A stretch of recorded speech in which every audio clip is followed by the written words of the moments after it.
Thanks for being here. Subscribe to Cheating Stories Best, so you don't miss new stories. The grand ballroom of the Westview Hotel glittered with an air of opulence and anticipation. Crystal chandeliers cast a warm glow over the sea of cocktail dresses and tailored suits, their light reflecting off the polished surfaces of donation boxes, strategically placed throughout the room.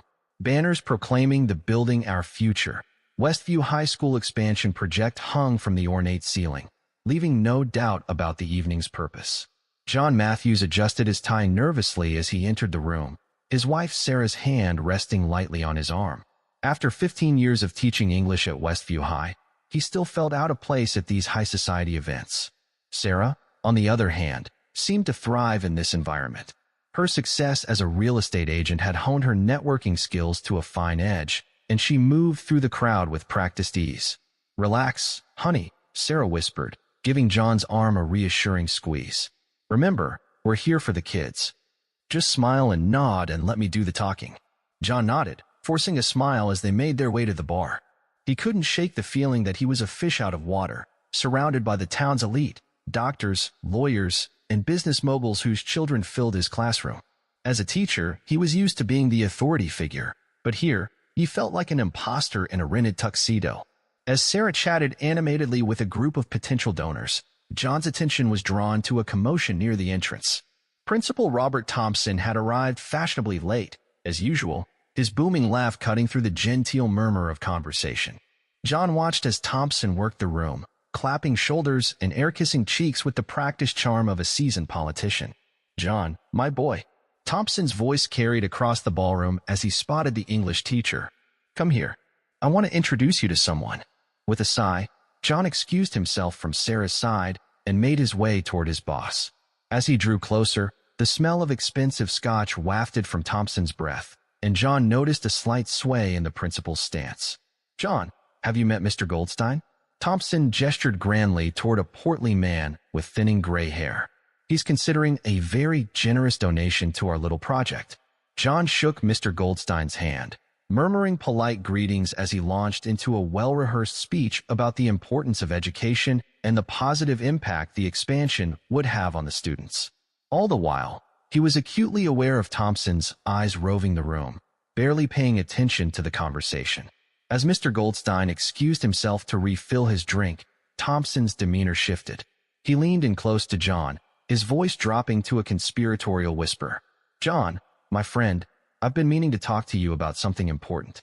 The change in Thompson's tone set John on edge. He'd seen this side of the principal before, the side that came out after a few too many drinks, when his already loose understanding of professional boundaries seemed to evaporate completely. "You see, John," Thompson continued, his words slightly slurred, "I've been thinking about the future of our little school, and I think it's time for some changes." John's stomach tightened. "Changes, sir?" Thompson's eyes gleamed with an unsettling intensity. "Yes, changes. Big changes. And I think you and that lovely wife of yours could play a big part in them." Before John could respond, he felt a familiar touch on his arm. Sarah had appeared at his side, her smile dazzling as she greeted the principal. "Mr. Thompson, I hope you're enjoying the evening." Thompson's face lit up at the sight of Sarah, his gaze lingering a moment too long on her figure-hugging dress. "Mrs. Matthews, you're looking absolutely radiant tonight," he said.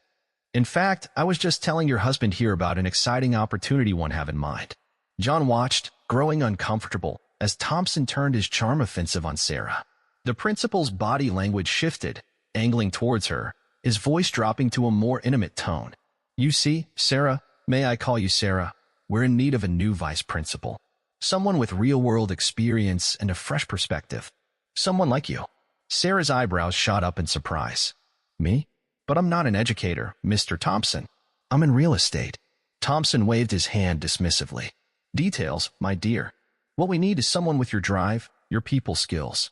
And think of the connections you could bring to our little school." John felt as though he were watching the scene unfold from outside his body.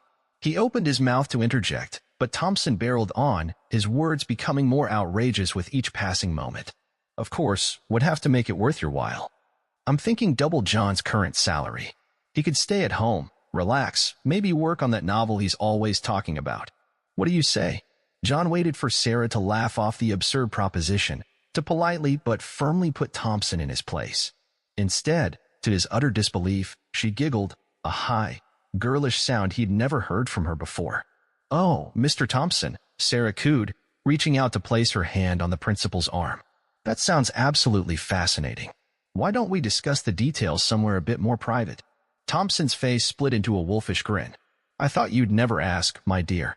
I happen to have a suite upstairs for meetings, you understand." As Thompson led Sarah away, her hand still resting on his arm, she threw a glance over her shoulder at John. For a split second, he thought he saw a flicker of something in her eyes, guilt.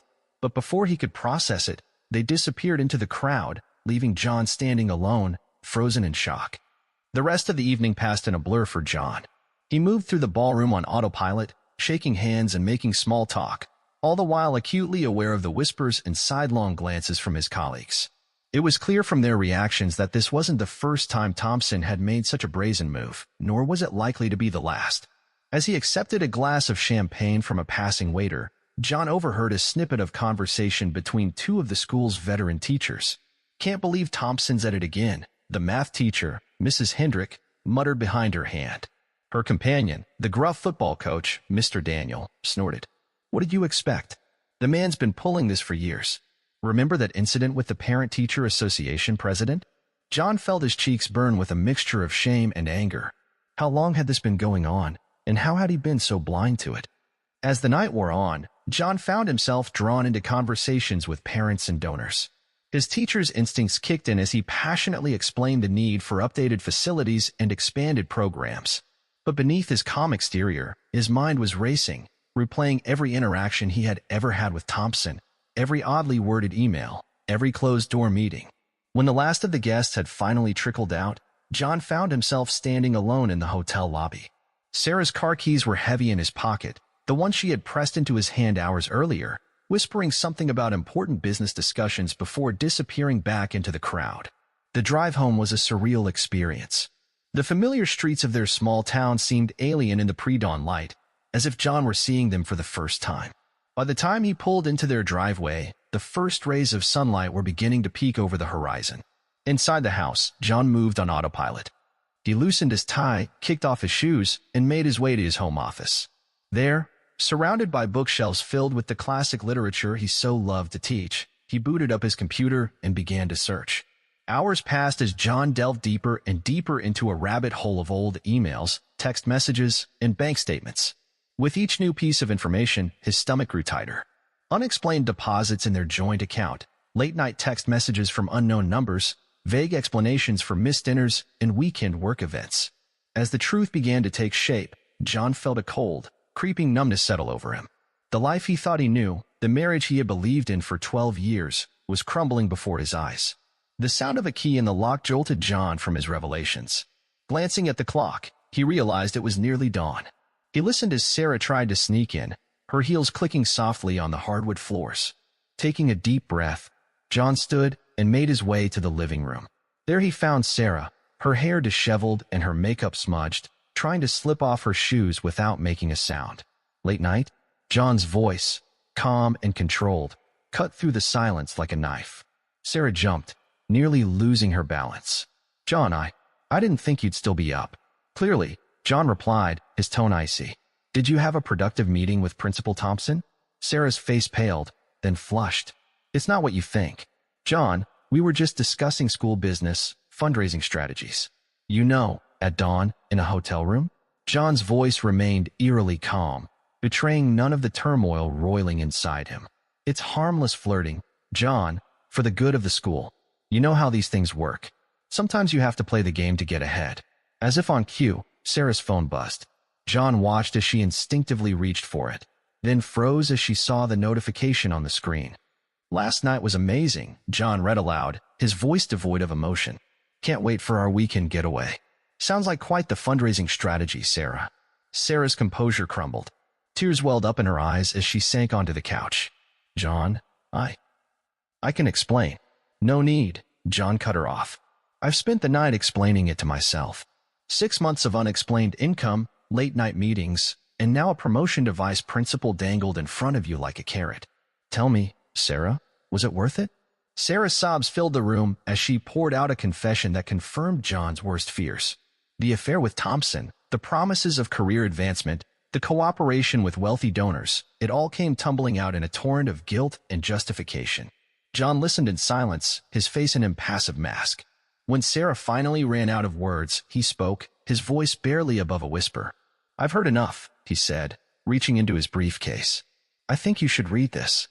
Sarah took the document with trembling hands, her eyes widening as she realized what she was holding: divorce papers. "John, no, please. We can work this out." But John had already turned away, heading toward his office. The sound of the door locking behind him was like a final punctuation mark on their marriage. Inside the sanctuary of his office, surrounded by the books and memories of a life that now seemed like a distant dream, John allowed himself a moment of weakness. A single tear rolled down his cheek as he sank into his chair. But as quickly as it had come, the moment passed. John's eyes hardened, his jaw set with determination. He pulled out a fresh sheet of paper and began to write the first steps of a plan taking shape beneath his pen. The life he had known was over, but from its ashes, a new John Matthews would rise, one fueled by a thirst for justice and an unquenched desire for revenge. The early morning sunlight filtered through the blinds of John's home office, casting long shadows across the room. He sat at his desk, surrounded by stacks of papers and an open laptop, his eyes red-rimmed from a sleepless night of investigation. The distant sound of Sarah's muffled sobs echoed from the living room, a constant reminder of the shattered reality he now faced. John's fingers flew across the keyboard as he delved deeper into their financial records. Each new discovery added another crack to the foundation of trust he had built his life upon. Bank statements revealed a pattern of deposits from unknown sources, always just below the threshold that would trigger automatic reporting. Email threads hinted at clandestine meetings and veiled promises of career advancement. As he pieced together the timeline of deception, John couldn't help but marvel at the intricate web of lies Sarah had woven. How long had this been going on? How deep did the corruption run?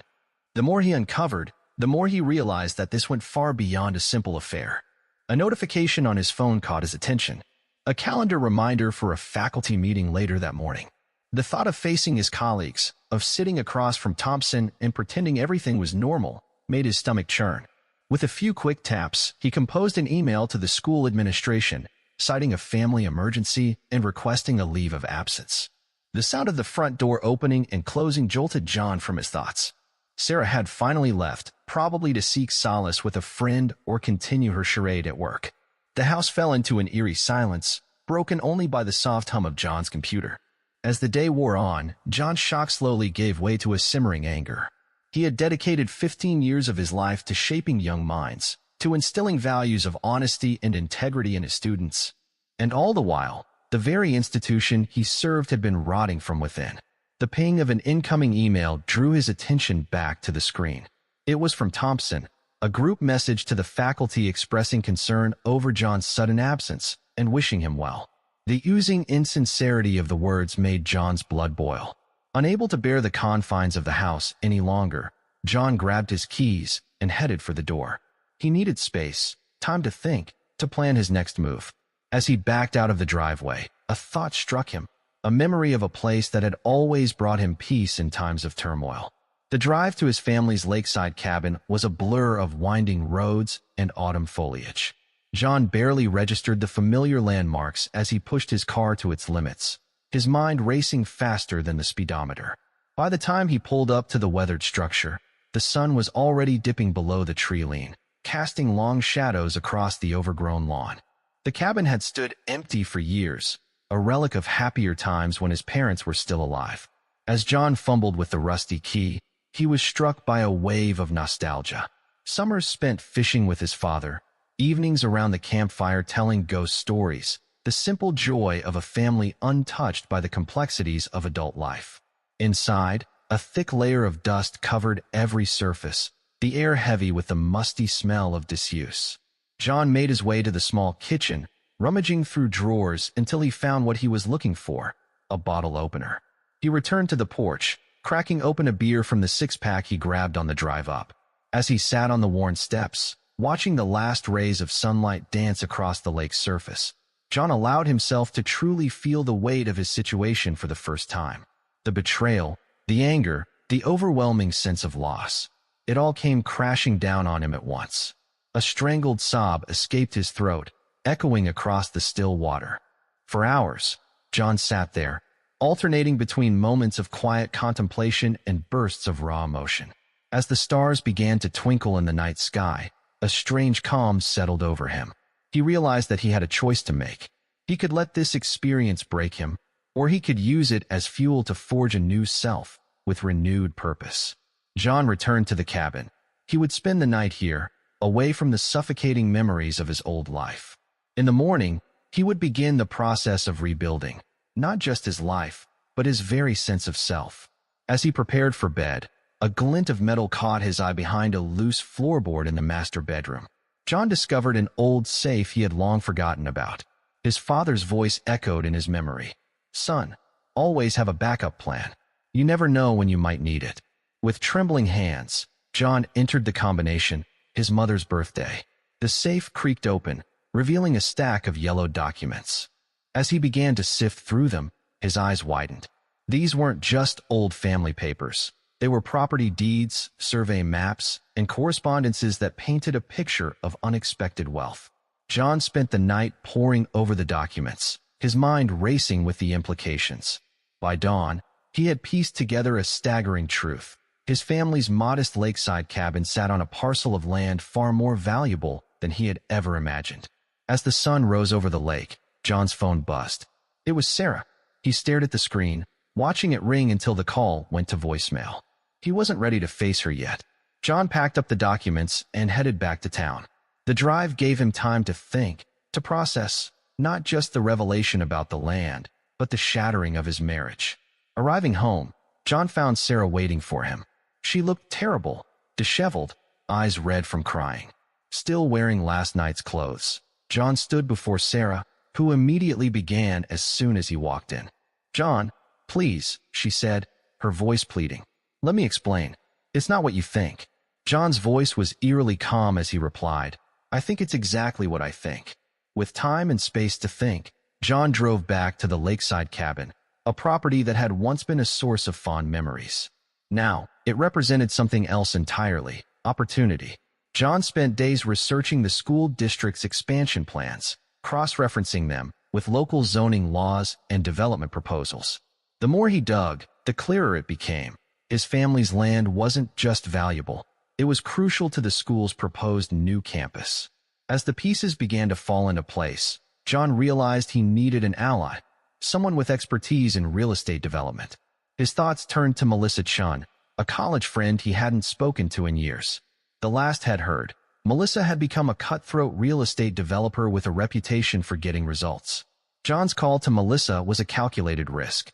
He laid out the basics of his situation: the valuable land, the school's expansion plans, carefully omitting the personal details of his crumbling marriage and Thompson's indiscretions. Melissa listened intently, her sharp mind quickly grasping the potential of the situation. "John, my friend," she said after he finished, "you're sitting on a gold mine, but navigating these waters can be tricky. One wrong move, and you could lose everything." "That's why I called you," John replied. "I need a partner in this, someone who knows the game. I'm willing to split the profits if you'll help me maximize the potential of this land." Melissa's response was quick and decisive. "You know what? I'm in. This could be fun. But, John, are you sure you're ready for this? It's not going to be pretty." John's jaw clenched as he thought of Sarah's betrayal and Thompson's smug face. "Trust me, Melissa. I'm ready." With Melissa on board, John's plan began to take shape, but he knew that to truly bring down Thompson and the corrupt system he represented, he needed more than just leverage. He needed evidence. Over the next few days, John carefully reached out to former colleagues, probing for information about Thompson's conduct. He was surprised at how readily some of them opened up, sharing stories of inappropriate behavior and questionable financial decisions. It seemed many had been waiting for someone to finally take a stand. One evening, as John was compiling his notes, he received an anonymous email. The sender, identifying themselves only as a concerned staff member, provided a trove of information: records of misappropriated funds, testimonies from female staff members who had felt uncomfortable around Thompson, and hints of large-scale corruption within the administration. John's heart raced as he realized the implications of what he now possessed. This was more than just personal revenge. He had the power to expose a systemic problem, one that had been festering for years. With this newfound information, John took a calculated risk. He composed an email to a local investigative journalist he had met at a school function years ago. The message was carefully crafted, hinting at potential corruption within the school administration without providing specifics. It was enough, he hoped, to pique the journalist's interest without showing his full hand. As the week drew to a close, John sat at his desk, staring at a blank document on his computer screen. It was time for the final piece of his opening gambit, his resignation letter. He began to type, carefully choosing each word. The letter was a masterpiece of subtlety, expressing regret at leaving a job he loved while hinting at concerns about the direction of the school's leadership. He knew it would raise eyebrows among the school board members, planting seeds of doubt that he could later exploit. John scheduled the email to be sent first thing Monday morning, timing it for maximum impact. As he hit the schedule button, a sense of finality washed over him. There was no going back now. A month had passed since John Matthews had disappeared from the halls of Westview High School. The initial shock of his abrupt resignation had given way to whispered speculation and uneasy glances among the faculty. Principal Robert Thompson, however, seemed unperturbed, even buoyant, as he strode through the school with an air of renewed confidence. It was on a crisp autumn morning that John's name resurfaced in an unexpected way. The school board members were settling into their monthly meeting when the secretary announced an unscheduled visitor. Heads turned as John Matthews walked in, looking sharper and more self-assured than anyone remembered. "Mr. Matthews," board president Eleanor Simmons said, surprise evident in her voice. "This is unexpected. What brings you here today?" John's smile was warm but carried an edge that made a few board members shift uncomfortably in their seats. "I appreciate you taking the time to see me," he began. "I know my departure was abrupt, and I owe you an explanation. But more than that, I'm here to make an offer that I believe will be of great interest to the board and the future of Westview High." For the next hour, John laid out a proposal that left the board members stunned. He offered to donate his family's lakeside property for the school's expansion project, a gift valued at several $1,000,000. As he spoke, John could see the dollar signs dancing in their eyes, visions of gleaming new facilities and positive press coverage practically radiating from their faces. "This is extraordinarily generous, Mr. Matthews," board member Franklin said, leaning forward. "But forgive me for asking, why did you leave your position here rather suddenly, and now you're offering us a fortune? What's the catch?" John's expression turned somber. "My time at Westview was the best years of my life. The recent changes in my personal circumstances have given me a new perspective on what's truly important. I want to give back to the community that gave me so much." As the board members exchanged glances, John could see them weighing the opportunity against their suspicions. He pressed on, subtly planting seeds of doubt about the current administration's ability to handle such a massive project. "Of course, I understand this is a complex undertaking," John said, his tone carefully modulated.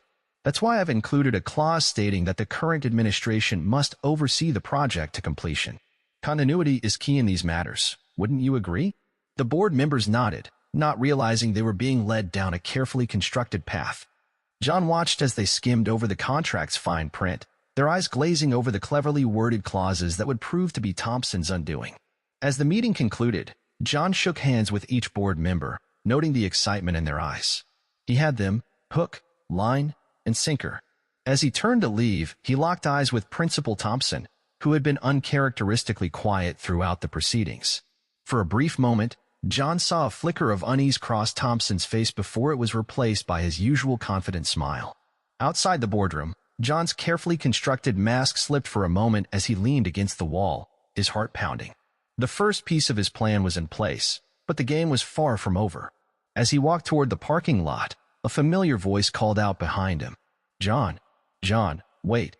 He turned to see Sarah hurrying toward him, her heels clicking on the polished floor. John steeled himself, slipping back into the role he had crafted for this moment. "Sarah," he said, his voice neutral. "I didn't expect to see you here." Sarah's eyes were wide, a mix of hope and weariness in her expression. "I heard you were in the building, John. Can we talk, please, for a moment?" John allowed himself to remember the woman he had loved, the life they had shared. Then he remembered the betrayal, the lies, and his resolve hardened. "I'm not sure that's a good idea, Sarah," he said, his tone softening just enough to keep her off balance. "Please, John. I know I made mistakes, terrible mistakes. But seeing you here, making this incredible donation. It's reminded me of the man I fell in love with. Can't we at least try to work things out? John hesitated, appearing to consider her words. Then, with a practiced movement, he reached into his pocket and pressed record on his phone. All right, Sarah, you want to talk? Let's talk. Tell me about the affair. Tell me about Thompson's pattern of behavior. I want to hear it all in your own words. Sarah, caught off guard by John's sudden acquiescence, began to speak. She poured out her confession, detailing Thompson's inappropriate behavior and her own complicity. John felt a twinge of guilt, but he pushed it aside, focusing on the larger goal. As Sarah's words trailed off, John stopped the recording. Thank you for your honesty, Sarah, he said. I think it's best if we go our separate ways now. He walked away, leaving Sarah standing alone in the hallway, confusion and hurt etched across her face. John didn't look back. He had what he needed. That evening, as John sat in his new apartment, he made a series of carefully orchestrated phone calls. By morning, news of his generous donation would be circulating in the local press, generating buzz and excitement about the school's expansion plans. He hung up from the last call. The trap was set. Now, it was time to watch it spring shut. The groundbreaking ceremony for Westview High School's expansion project was a spectacle of optimism and civic pride. Principal Robert Thompson stood at the podium, his charismatic smile beaming out at the assembled crowd of students, parents, and local dignitaries. Behind him, a large banner proclaimed, "Building Our Future, the Matthews Legacy Campus." Today marks the beginning of a new era for Westview, Thompson announced, his voice carrying across the gathered crowd. Thanks to the incredible generosity of our own John Matthews, we are embarking on a journey that will transform not just our school, but our entire community. From his position at the back of the crowd, John watched the proceedings with a mixture of satisfaction and determination. Beside him stood Melissa Chun, her sharp eyes taking in every detail of the event.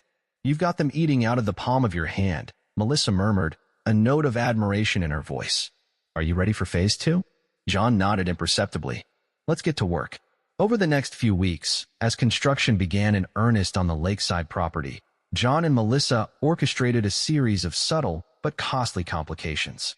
It started small, a shipment of materials delayed due to a clerical error, a minor permit issue that required additional paperwork and fees. From his vantage point as the project's benefactor, John was able to insert himself into meetings and decisions, always under the guise of ensuring his family's legacy was properly honored.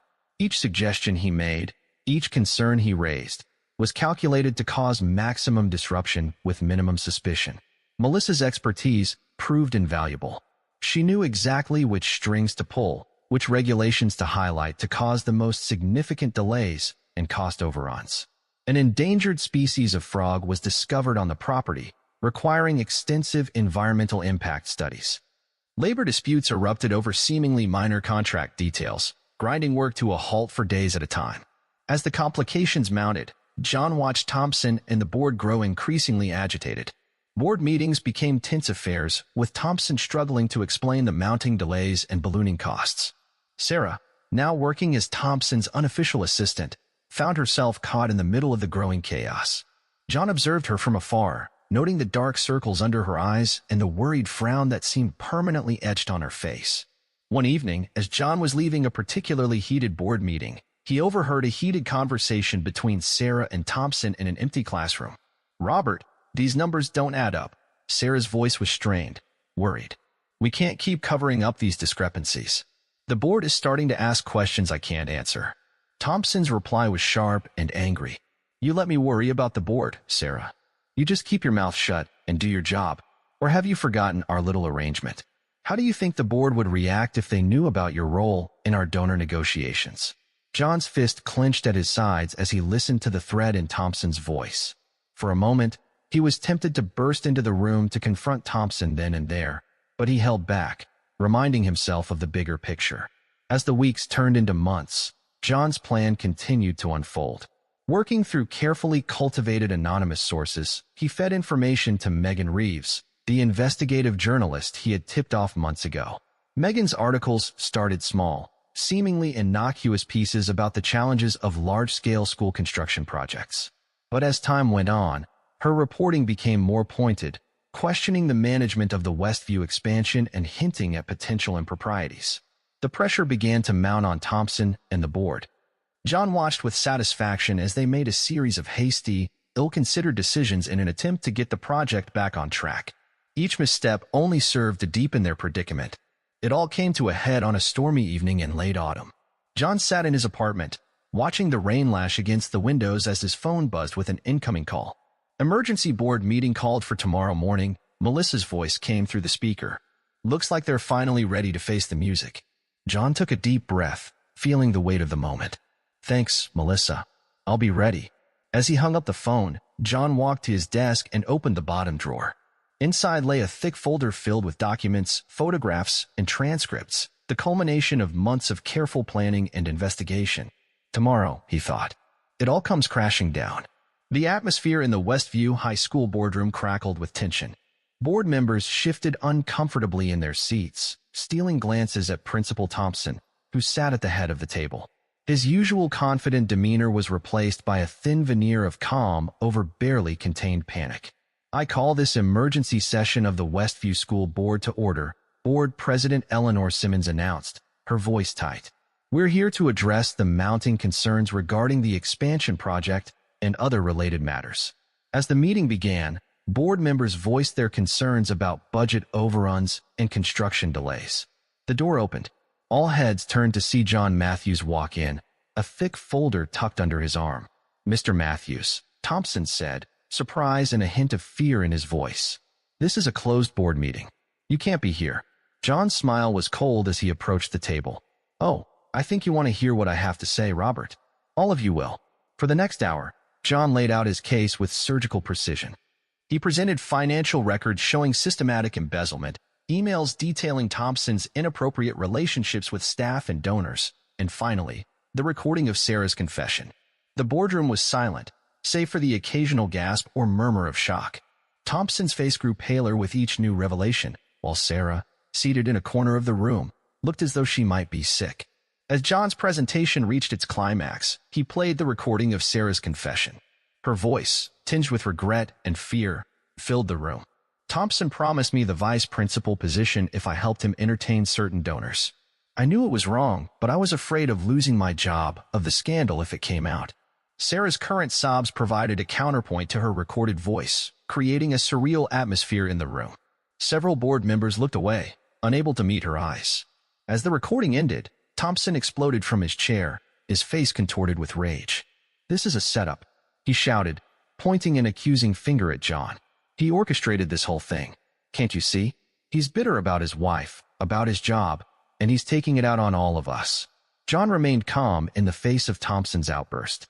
Everything I presented is fully documented and verifiable, he said quietly. I'm sure the authorities will be very interested in examining all this evidence. The board president's voice shook as she spoke. I think we need to suspend Principal Thompson pending a full investigation, and we'll need to cooperate fully with law enforcement. As the reality of the situation sank in, Thompson's anger gave way to desperation. You can't do this, he pleaded. The expansion project, we're contractually obligated to complete it. It'll ruin the school if we don't. A smile played at the corners of John's mouth as he delivered the final blow. About that, he said, pulling out the contract from his folder. You might want to take a closer look at Clause 27B, the one that stipulates the current administration must oversee the project to completion, or the land reverts to my ownership. The implications of John's words hit the room like a thunderbolt.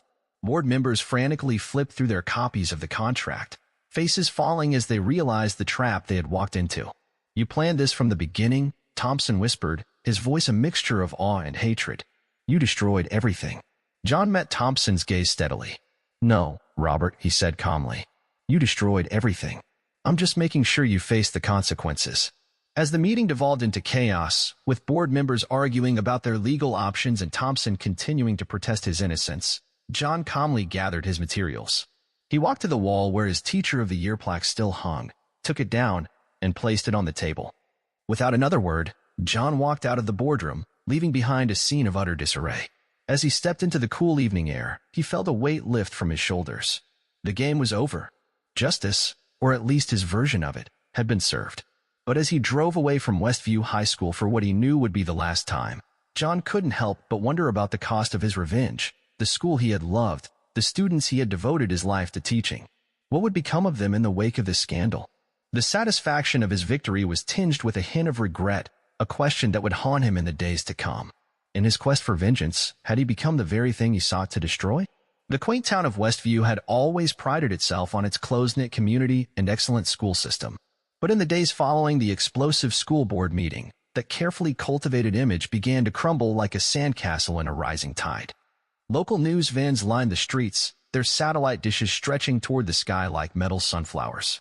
Reporters prowled the sidewalks, accosting anyone who looked even remotely connected to the school. The Westview Gazette, typically filled with feel-good stories and high school sports highlights, now boasted dramatic headlines. School scandal rocks community and corruption at the heart of Westview High. In coffee shops and grocery store aisles, at PTA meetings and Little League games, the scandal was all anyone could talk about. The town was divided, with some defending Thompson and others praising John for exposing the corruption. Rumors and speculation spread like wildfire, with each retelling of the story more dramatic than the last. Sarah Matthews, once a pillar of the community, now found herself a pariah. As she walked down Main Street, heads turned and whispers followed in her wake. The for sale signs that once dotted lawns across town now seemed to mock her, a reminder of the career she had lost. The notification came via certified mail. Her real estate license had been revoked. The evidence of her role in Thompson's corrupt dealings was too damning to ignore. Sarah sat at her kitchen table, the official letter crumpled in her fist, wondering how her life had unraveled so completely. Meanwhile, Robert Thompson's fall from grace was even more spectacular. Out on bail and facing multiple charges, the former principal was left to confront the consequences of his actions. He had become a recluse, holed up in his expansive home on the outskirts of town. But as the walls closed in around him, Thompson made a desperate bid for freedom.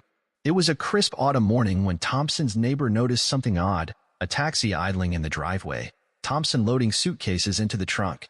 A quick call to the authorities set in motion a chain of events that would captivate the town once more. As Thompson's taxi approached the airport, it found itself suddenly boxed in by police cruisers. Officers swarmed the vehicle, weapons drawn. Thompson, his face ashen, raised his hands and surrendered. The image of the once proud principal being led away in handcuffs, his flight to freedom cut short, would grace the front page of the Westview Gazette the next day. Amidst the chaos, John Matthews found himself cast in an unexpected role, that of the reluctant hero. Reform-minded community leaders, seeing in John a symbol of integrity and courage, approached him with a proposition. "We need someone like you on the school board," said Margaret Holbrook, a longtime advocate for educational reform. "Someone who's not afraid to stand up to corruption, who puts the students first." John listened to their impassioned pleas, feeling a mixture of pride and unease. He had exposed the rot at the core of Westview High. Yes, but at what cost? The school he had loved, the community he had called home for so long. Both were now in turmoil because of his actions. As John grappled with the unexpected consequences of his revenge, another player entered the game. Melissa Chun, John's partner in the intricate dance of retribution, saw an opportunity in the chaos. "John, my company is prepared to make an offer on the land," Melissa said, her voice cool and businesslike over the phone. "We'll pay above market value, and we're promising to work with the community on a revised expansion plan. It's a win-win." John hesitated, torn between the potential financial windfall and the nagging feeling that he owed something to the community he had inadvertently thrown into turmoil. "I'll think about it, Melissa," he said finally. "But I want to do something for the students who've been caught in the crossfire of all this." That night, as John pored over financial documents and legal papers, an idea began to take shape. By morning, he had the outlines of a plan, a scholarship fund for students affected by the canceled expansion. It wouldn't fix everything, but it was a start. As John worked to establish the fund, he received an unexpected message. It was from Sarah, her words tinged with desperation. "John, I know I have no right to ask, but I need help. I'm facing potential criminal charges. Please, if there's anything you can do." John stared at the message for a long time, a storm of emotions raging within him. Finally, he typed out a response, his fingers heavy on the keys. "I'm sorry, Sarah, but I can't get involved. Here's the contact information for a good legal aid organization. I hope you find the help you need." As he hit send, John felt a chapter of his life closing definitively. Whatever happened next, there was no going back to the way things were before. The halls of Westview High School, once bustling with the energy of nearly 2,000 students, now echoed with an eerie emptiness. In the wake of the scandal, enrollment had plummeted. Parents, concerned about the school's reputation and the quality of education their children would receive, had begun transferring their kids to neighboring districts or private schools. Lisa Hernandez, one of John's former star pupils, walked through the quiet corridors, her footsteps echoing off the lockers. She remembered the day Mr. Matthews had encouraged her to join the school paper, praising her keen eye for detail and passion for uncovering the truth. Now, as editor-in-chief of the Westview Chronicle, she found herself at the center of the biggest story in the school's history. "We can't let this be how our school is remembered," Lisa said to her small but dedicated team of student journalists. "We need to do something to save Westview High." With the passion and idealism of youth, Lisa and her friends launched a campaign to restore the school's standing. They organized rallies, created social media campaigns, and wrote impassioned editorials about the school's long history of academic excellence and community involvement. Their efforts didn't go unnoticed. Local news outlets picked up the story of the students fighting to save their school, providing a counterpoint to the ongoing scandal coverage. Slowly but surely, Lisa and her team began to shift the narrative. John watched these developments from afar, a mixture of pride and guilt swirling in his chest. He had always known Lisa was special, but seeing her rise to this challenge filled him with bittersweet joy. Without her knowledge, he made an anonymous donation to support the students' campaign.